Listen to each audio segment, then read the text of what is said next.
I've come all the way over to Palm Springs to hang out with you, and now I'm working it. You've been very busy. I'll be honest. I haven't totally prepared everything, but I'm working it. Okay, because it's been nice hanging with you for the past. I've been here about an hour, and you've said like 4 words to me because you're so busy. That's not true. I said. You've been very nice, but you've been focused. You said 5 words. Okay.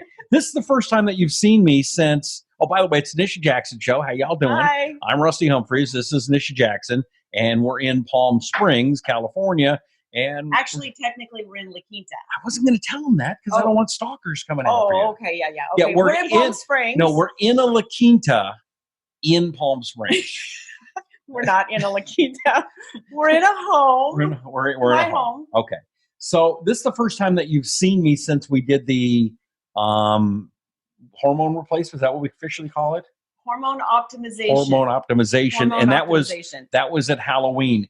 Do you notice any difference, or you just say, no, he's the same fat guy? No, you look amazing. I told you that today. That was one of the 5 words I said. You look amazing. That was 3 of the 5 words I said. Talking to the microphone. What do you see as a doctor? I mean, I can tell you how I feel. I'll tell you that in a second. What do you see as a doctor as a person? Okay, so first of all, I don't know how many of you have been watching our podcast, but he's not as puffy as he was before. He had a lot of puffiness underneath his eyes. His face looked swollen. All right, here's what we'll do. His neck is smaller. Now, this is a way that you can tell if somebody's actually healing from insulin and too much insulin and unstable blood sugar is their neck becomes smaller. And, this is the number one cause of sleep apnea is your neck gets larger, right? You just gain weight. So, so your neck is smaller. You're not as puffy. Your eyes aren't puffy at all. That's because you're actually probably taking your thyroid medicine, right? I am. Yep. Okay. So thyroid medicine is really important, not only for your metabolism, but it keeps you from having too much swelling in your body, which causes pain. So when I look at you, you look immediately, your eyes are more clear. You look smaller. You obviously have lost weight. I've lost some weight. I have. And I do feel, just so you know, I feel for the audience, I really, really feel amazingly better. Where, before getting out of bed would be, day and I gotta go. Now I'm ready to go. Yes. I'm going to bed better times. I'm sleeping better, but I feel a lot of energy. I'm just kind of ready. Sometimes I almost feel like I have too much. Well, I think the other thing too that I love about treating men, I love this about women too, but I love this about men is one thing I noticed, which might have been the other 2 words I said today, is that he so far he has a lot of enthusiasm about the future. And one of the things that happens when men have low testosterone is they're just not that motivated. They're not that motivated to do more, to explore, to go on trips, try a new career. So you're saying we're just basically counting days to die. Yeah. Ready to go. No, you're talking about this upcoming trip to Kathmandu or wherever. And he was really excited about it. And that just tells me that you have some enthusiasm about the future. And I think all of y'all men out there who are feeling a little bit, like lost your zest for life, it's possible that maybe you need to have your hormones optimized. Well, I can tell you, it really is making a difference. You look great. If you've ever thought about it, if you've got somebody that you love that you're going, man, maybe they're tired a lot more than they should be. I would give her a call because it really is working. And so much so, I had my daughter go and see your team. So yes. It's very, very important. All right. What are we talking about today? What's important to you today? Today we're going to talk about what doesn't make you feel good, and that is sugar. I talk about sugar a lot, but people are just coming off the holidays, right? And you just start unconsciously eating around the holidays because it's so socially acceptable. And you start eating foods that make you feel sick, and then you literally forget what we've been talking about, and you've been watching the show, you forget, oh, that's why I feel terrible. That's why my scalp is itching and I'm tired and I'm depressed and I'm overeating and I'm drinking too much alcohol, because you've had sugar in your diet, which causes you to do all of those things and many more. Bloated, water retention, you can't button your pants. And it can happen quickly. So if you haven't been eating sugar and then you start eating it again, I mean, and it does creep its way back into your diet this time of year, it's a real problem, because it affects every single area of your body. So I wanted to do a show on just how does sugar harm your body. Okay, let me ask you this, because here's one thing I am noticing is that I am not needing to have sugar as much. It's been very easy to, I don't know that I've been off at 100%, but it's been very easy to not get a cookie or whatever. Is that normal for having hormone optimization? Yes. So first of all, your body doesn't need sugar. You don't need added sugar in your diet at all. You don't need it. You don't need it at all. Really? Like, your body doesn't need it, and it doesn't have any use for added sugars. But added sugars are in everything. You know that. I mean, if you start reading labels, you can read the amount of grams of sugar. And sugar is really, it's like ubiquitous. It's everywhere. And it's in drinks, and it's hidden in lots of foods, even things like ketchup. I mean, there's sugar everywhere. But your body has no use for added sugars. If you're getting sugar from some vegetables and fruits, that's okay. Probably go easy on the fruit. But once you start eating, and I know you've done this, Rusty, is once you start eating more vegetables, like a lot of vegetables, where 60%, or I'm going to say at least 50% of your diet is vegetables, your body will become so satiated and satisfied with the fiber and the fullness that you get from vegetables and the natural blood sugar balance that you won't want the sugar as much. Right, because I've noticed on the pizzas, I'll have a lot more veggies now. I'm kidding. That's not funny. No, you said something that was interesting, and that was stay away from fruit. So I wouldn't stay away from fruit, but I would go easy on the fruit, because the issue here is that fruit is sugar. So some people I hear, oh, I'm juicing now. And I ask them, oh, good. What are you putting in your juice? Just hoping that it's mostly green vegetables they're putting in their juice. But no, it's like all fruit. So imagine how much sugar you would get just like drinking orange juice if you ground up, 14 oranges or a bunch of fruit into a fruit drink. It's just too much sugar. So some of it orange juice is one of the worst, right? Orange juice is really bad. I wouldn't have orange juice. You never have orange juice? I never have orange juice. Okay. I never have orange juice. It's just too much sugar. And if I'm going to have sugar, I'm going to have something good. I'm not going to waste it on orange juice. You don't like oranges? I'll have a section of an orange, but not like 7 oranges ground up and made juice out of. Okay. Anyway, it's just too much sugar. And so it depends on what your goal is. If you want to be healthy, you want your immune system to be optimized, you don't want to get fat, you don't want to have sugar cravings, and you don't want to be depressed, then you can't eat sugar. You got to just eliminate it from your diet. And this is the perfect time of year to be doing it, right? In fact, I was just reading something prior to the show about if you have one sugary drink a day, in 3 years, you'll gain 15 pounds. Wow. If you don't change anything else. So like a Coke, for example, is that yes, you're talking about? Like a Coke, or just a Starbucks sugary mocha. If you have one mocha a day for 3 years, you will gain 15 pounds. Just doing that behavior. Okay, but you're hooked on the Starbucks, but you don't do the sugar ones. No sugar. And you can train your body not to drink something with sugar in it. You really can train yourself. So your body doesn't need sugar, and you've got to really be careful and start looking at what you're putting in your body. And again, we've talked about this before. I want to talk about it again. Okay. 4 grams of sugar equals 1 teaspoon. So if you're looking on the back of a label and it says 28 grams of sugar, which is really common, that means it has 7 teaspoons of sugar. So just imagine if there's a glass right here and I took 7 teaspoons of sugar and put it in this glass and say, hey, would you like to have a nice sugary drink? I mean, that's kind of gross when you think about it, but that's like normal. It's normal. And 28 grams isn't really that much, but 7 teaspoons is a lot of sugar. Right. So we see 40, 50, 60 grams of sugar in all kinds of foods and drinks. So you got to just be watching that and looking at it. But we now know that sugar is tied to heart disease. We know that your risk of heart disease is significantly higher if you're eating too much sugar. In fact, a quarter of your calories per day are coming from sugar. They say you're twice as likely to die of heart disease. Wow. Let me ask you, because and that's not that hard if you think about it. A quarter of your total calories per day. Right. Well, I mean, this is obviously something really important to you, because this is the second time we've done a show on sugar, and not that long from each other. I could do a show once a month on sugar and have new information to tell you. Why? And why is it just because it's that bad? Well, it's so socially acceptable. It's so hidden in so many foods. People are so addicted to it. They say that the chemical addiction to sugar is the same as heroin is to a heroin addict. So it's Do you believe that, or is that seems kind of no? over I the top? absolutely believe it, and the reason why I believe it is I've been doing this for 30 years, and people, including myself, You started at 4? People are hooked on sugar. It's hard to stop eating it and drinking it. And it's worse now than ever before, right? Because it's so prevalent. Yes. So so a lot of people say, well, a quarter of my calories from sugar. Well, that's not me, because I don't really have a quarter of my calories. So let me just give you an example.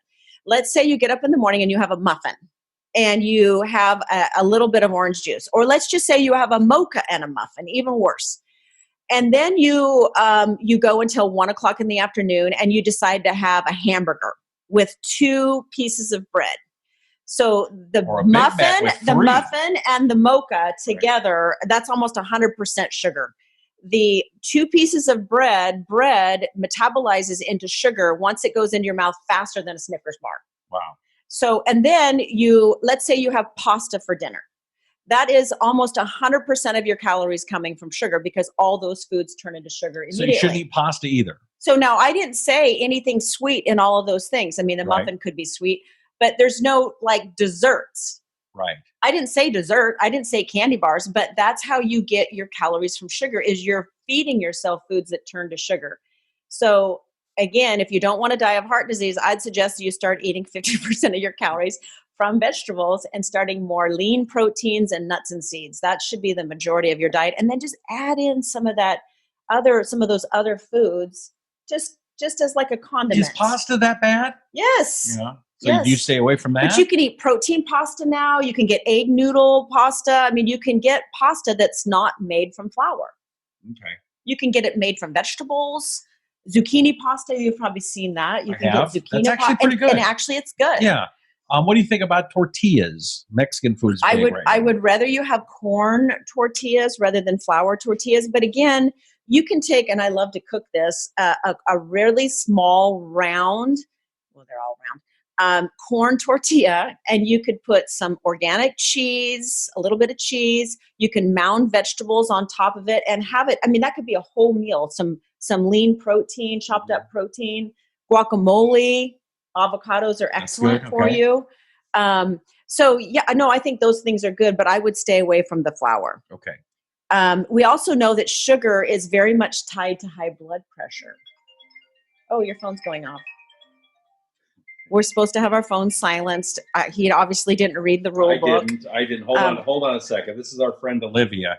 Hey, Olivia, we're doing a show right now. We're live, but can we call you back in a little bit? All right. Hold on a second. This is our friend from Shaman Olivia. Just say hi to the audience really fast. Hi, audience. Hi, audience. Great. All right. She's got a great show, The Doctor and the Shaman. You should check that out. I want to meet you sometime, Olivia. All right. I would love to meet you. All right. Well, we're going to talk this after the show. You guys don't all need to see it, but Olivia, we'll call you later. Thank you. Okay. Thanks, Rusty. Bye-bye. Okay, most people, I do want to meet her, but because she's got some interesting stuff. Very, very interesting. I mean, she's very into a lot of the same health things that you are, but very energetically inclined. Yes. A lot of things that we can all learn from. I love that. Okay, we were just saying that sugar raises blood pressure, because a lot of people think, oh, it's just salt. But just remember, when you have too much sugar, your body's going to blow up. Like I was saying to you, that you're not as puffy as you were. Your face is not as puffy. Okay. So I'm not like, the Vince Vaughn, he would get very puffy. Yeah, like blown up. Like you look at someone, they're like blown up. Yeah, that a lot of times is sugar, because it does cause pooling in the tissues. So you get swelling in the tissues. I'm still puffy though, so I got more to go. Is what you're saying, no, it really is not the same. That's just going to come off with weight loss. Okay. But don't always blame it on salt. It can definitely So be sugar. is salt bad?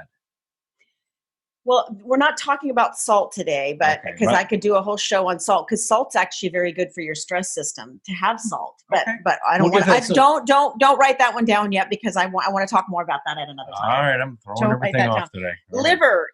Sugar can harm your liver, because guess what it does? What? It causes you to develop this layer of fat around your liver, and that's called fatty liver. Okay. We're going to do a show on that too.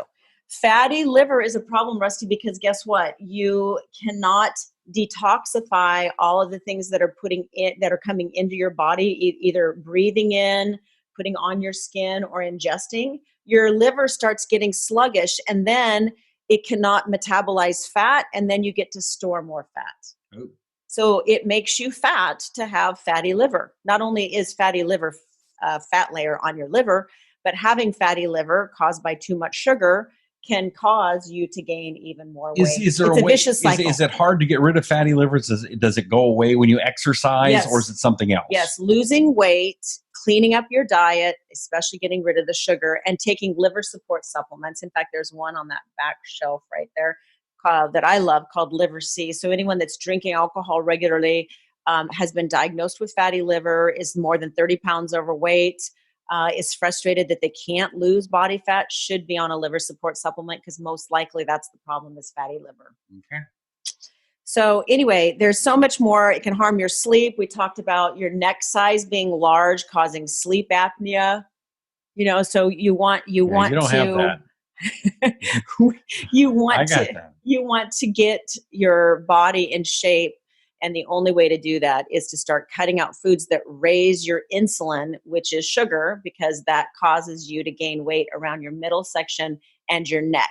So whatever your waist size is and your neck size is going to determine basically how you're sleeping and what risk of heart disease you are as you age, and being able to get fat off your body too.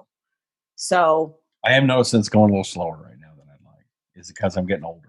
I think your weight loss is going slower. Slower than I'd like. Yeah. Well, it kind of depends on the effort that you're putting towards it too. So when we talked earlier about drinking one sugary drink a day for the next 3 years and gaining 15 pounds, there's this exchange that has to happen. So if you decide, let's say you decide you want to have a piece of chocolate cake tonight. Okay. Then you're going to have to cut the calories back somewhere else. This is a give and take, right? So if you overdo it today, you need to underdo it tomorrow. So maybe today, if you had 2,000 calories, tomorrow you want to have 1,000 calories. And that's where just your intermittent fasting hypothetical. comes in, right? Right. So you should always be thinking, how many calories am I taking in, and where am I getting my calories from? Because there should be an exchange. So if you're wanting to lose more weight, the intermittent fasting is important, which we've talked about.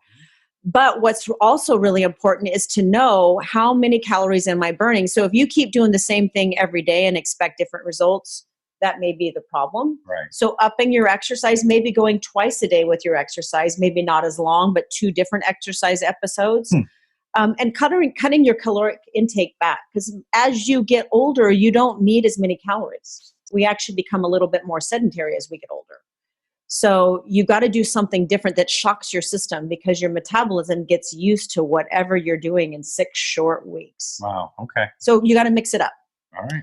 All right. So the other thing that I want to talk about that I'm pretty passionate about with sugar is how it causes ADD and ADHD. So Squirrel. a lot of people say, oh, I don't get hyper with sugar, I actually get tired. But what it causes is brain fog. So yeah, I can think of where you go, what is that word? I know that word. Exactly. Right? I've had that. I'm not having as much lately. Come to think of it. So sugar raises serotonin, which is the feel-good hormone, but then it becomes imbalanced with another brain chemical called dopamine. And dopamine is what goes up when you use drugs that treat ADD. So ADD drugs treat the brain chemical dopamine. They act on that brain chemical. So if you want to be sharp and you want good recall and you want good memory, you can't be eating sugar, because sugar causes a brain scramble.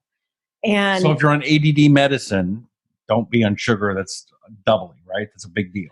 Well, the ADD medicine raises dopamine, but sugar doesn't raise dopamine. So sugar raises serotonin, but only for a little while, and then it drops. But it causes an imbalance in your brain chemicals.